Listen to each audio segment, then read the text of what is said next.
I was telling y'all about the situation with my son passing away next to me, and the situation about my parole being revoked. So let me back up just a little bit. That was all May 9th and June 9th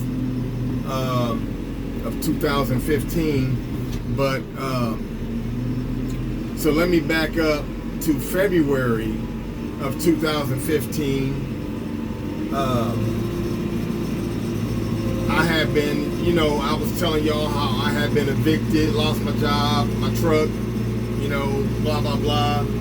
And so from December of 2014 to February of 2015, I chose to indulge in alcohol and marijuana because I chose to because of my high stress levels and everything, and I was just trying to figure out my life. My son and my daughter, by the second toxic relationship. When I have them with me, all I have is one room in that house. That I was renting, that one room. Even though I told y'all I had signed the lease to a 2-bedroom house with a 2-car garage, I had all that. I have a copy of the lease with me today. I'll post it on here. But although I had all that, I was not allowed to move in. So, I just wasn't allowed to move in. They was just dead set on revoking my parole. So that's what happened. So anyway, but let me back up again to February, because like I said, I told my parole officer what I had been doing, because they was about to give me a UA anyway. So I let her know what I had been doing, and then they put me on an alcohol bracelet, and I already had on a GPS tracker, so they put me on an alcohol bracelet. And then February, I kind of want to say February 22nd of 2015, the ankle bracelet said that I had placed something between the bracelet and my skin, basically trying to give the impression that I was trying to evade detection from the alcohol bracelet so that I can drink. I did nothing of the sort. It's saying that on a Sunday, like I said, February 22nd, on February 22nd, once again, it was a Sunday afternoon, like 12:27 in the afternoon. That's when they're saying that I put an obstruction between the bracelet and my skin, and they said that the obstruction stayed in there until after midnight. So it was in there, according to them, for almost 12 hours. There was absolutely nothing between my skin and the bracelet. Not no sock, not no nothing. This thing, man-made little mechanical device, electrical device, gave a false reading. I don't care what anyone has to say. I don't care about them testing the diagnostics on it. It gave a false reading. What's my reason today in 2021, after I've already had sanctions imposed on me and I've already dealt with all that? What's the reason for me holding up some sort of fabrication about something that happened in 2015? The thing gave a false reading. So anyway, there's another thing. There's another subject about that same thing coming up, and I'm gonna have a lawsuit. All I need is an attorney. If I get an attorney, which I will, I'll tell y'all about it though. But that bracelet, another bracelet, gave another false reading. Anyway, in February of 2015, when it gave that false reading, that's when the parole board called me up before them and was talking about revoking my parole in February of 2015. But then they chose to let me stay out on parole And but hold on. Hold on. Let me back up. The dirty UA in February. The dirty UA for alcohol, for marijuana, is that's the one that made me wear the ankle bracelet. But then some days later, that's when the bracelet gave that false reading. So when it gave that false reading, that's when they called me back before the parole board. I think that was in May, early, no, maybe it wasn't in May. Maybe it was in February too, but I got the paperwork. Anyway, that's when they called me before the board and they told me to do that drug program, SAS. But I'm gonna show y'all the letter. The way that they told me to do it, they told me to do it or else there will be consequences. I will come up for a revocation hearing. But when they tell me to do it, it's different if it's a program I can just go sign up for and go do. But no, this one required a screening process. And then the lady lied on me, Danielle Kramer. I'm gonna check her out too. Once I get this other lawsuit going about the ankle bracelet situation, because that other ankle bracelet in 2015 gave a false reading too. But the most recent one, I actually got evidence. I can prove. I just need an attorney. It has to do with the airport. I'm gonna get to that point, but it has to do with the airport and airport security, and all the cameras and footage and stuff like that. That's what's gonna save me. Those cameras is gonna save me because it'll show that I wasn't doing anything. Anyway, so that's when they told me to go do the SAS program. And then, like I told y'all, I didn't get accepted in the SAS program. I didn't get accepted because, once again, they said that I said I didn't want to do it. Flat out lie. Once again, why would I be here at the screening if I'm not going to do the programming? Why even show up for the screening? Anyway, like I said yesterday, makes no sense for me to refuse the program when the parole board plainly told me if I don't complete the program, there's going to be consequences. What's the reason for me to not take the program so that I can go back before the parole board again?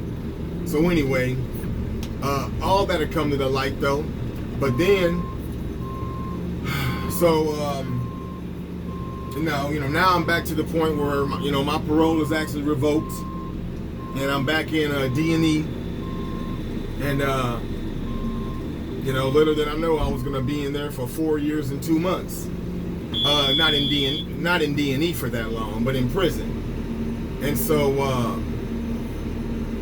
a friend of mine, after this is the same friend I told y'all about earlier, who was the eye doctor up in Grand Island. So after I got reincarcerated, he was very distraught. He's like a second dad to me. His relationship in my life is very much like the movie The Blind Side with Sandra Bullock and that other guy, but this guy in my life is very, very much parallel to the true story, The Blind Side.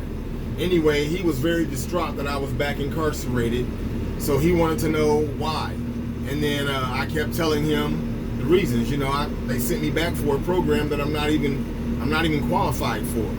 And so he thought that I was trying to hide something from him out of embarrassment, like I didn't want to let him know about something that I had done. So then eventually he asked me would I be okay with him calling the program to ask them, was I a candidate for the program? And if I was, how come they didn't accept me? And if I wasn't a candidate for the program, well then why am I back in prison? So anyway, he called the statewide director of the SAS program, gave her my name, told her the whole situation, and asked could she look into it to see if I was a candidate. Because that's what, I read their whole booklet, the SAS booklet. I read the whole booklet when I was about to do the screening. I read the whole booklet. I am not a candidate for that program. Still to this day, I'm not a candidate for that program. So anyway, my friend calls the statewide director. She took about a week or so to get back with them. And in fact, it got to the point where we both started thinking that she wasn't going to call him back and that she was going to just ignore his his inquiries. So anyway, she did call him back. And then she said, hey, I apologize. You know, he said that she said, hey, I apologize for taking so long. We got kind of busy. She said, I did look into your friend's situation. She said, I want you to know your friend is telling you the truth.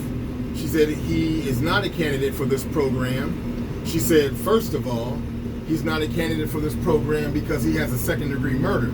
He doesn't have a pending drug charge. And then she said, additionally, he doesn't have enough substance abuse history to be a candidate for this program. So then he says, well, man, he's been telling me the truth. He says, well, if he's not a candidate for this program, why'd they send him back to prison? And then he said that she said, for that, you got to contact the parole administration. She said, but all I can tell you is that he was not a candidate for this program. So, nonetheless, that's just one of the deals about being on lifetime parole. For one, your parole never ends unless the governor decides to grant you some form of commutation to modify the sentence from life to some sort of numerical sentence. So that's one thing. But two, if they decide they want to revoke your parole for any reason, your parole is just revoked. Ain't nobody finna come and start picketing outside the prison like on the movies, trying to get you out. Shoot, you about to just be in there with all them other inmates, overcrowded and all, about to be right in there, just like nothing. Like I said, I was in there for 4 years and 2 months. So anyway, I'm gonna upload some paperwork and show y'all some evidence pertaining to what I'm talking about, because I'm gonna look into this situation.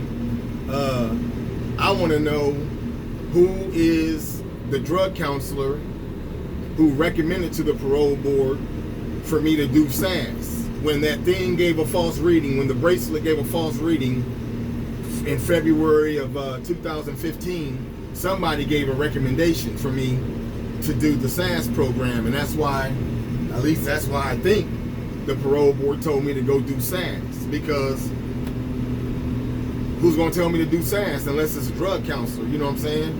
So anyway, I got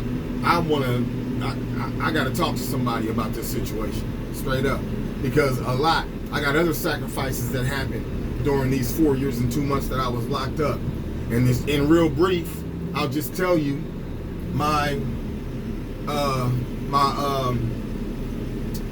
the first toxic relationship, the woman from that, who I told y'all committed suicide, after she committed suicide, and while I was locked up, I'll have to get to the whole story for y'all, but her family straight up stole my daughter. I think I mentioned this a few videos back. Her family straight up stole my daughter. They still have my daughter. I have not talked to my daughter since January of 2016. Have not seen my daughter since June of 2015, before I went back to prison. These people have stole my daughter, completely ostracized her from me and all my other children and my entire family. No one on my side of the family has seen my daughter since 2015. I gotta get involved. I gotta get an attorney. I gotta go through all this craziness to get my daughter back. And the reason why I lost my daughter is because I was back in prison for a drug program that I wasn't even a candidate for. That don't make no sense. I'll get back on here.